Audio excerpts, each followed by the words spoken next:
नाज़िर ठारूशा वेझो बिन धार वाक़िअनि में बिन नौजवाननि आपघात करे छॾियो आहे। हवाई अपडेट वठूं था मोहम्मद जुड़ियल मंगी खान जी। मोहम्मद जुड़ियल जी बिल्कुल, ठारूशा भरिसां अलग अलग अफ़सोसनाक वाक़िया पेश आया आहिनि।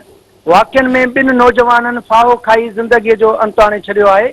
अव्हांखे तफ़सीली आगाही ॾींदो हलां त ठारूशा भरिसां जेको आहे सो ॻोठ बचल पंवर में 26 साला नौजवान आहे ख़ालिद पंवर ऐं ॻोठ सखी दादवाईअ में रिटायर्ड पुलिस एहलकार जो पुटु आहे 30 साला नौजवान वहीद सहतो, जिन ॿिन्हिनि जे जेको आहे सो मुख़्तलिफ़ वाक़ियात में वण में रसो ॿधी ख़ुदकशी करे छॾी आहे।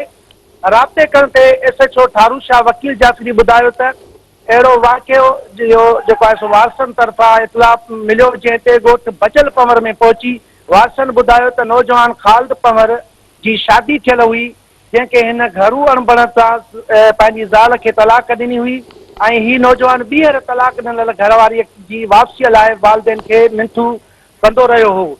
जॾहिं त छोकिरीअ जे वारसनि काल्ह छोकिरीअ जी ॿिए हंधि शादी कराई, जंहिं तां नौजवान कांवर में अची ख़ुदकशी कई आहे। जॾहिं त ॿियो नौजवान सखी दादवाईअ वासी रिटायर्ड पुलिस एहलकार जो पुटु वहीद सहतो, जंहिंजो ज़हनी तवाज़ुन दुरुस्त न पियो ॿुधायो वञे, जंहिं सबबु जेको आहे सो हुन बि वण में रसो ॿधी ज़िंदगीअ जो अंत आंदो आहे।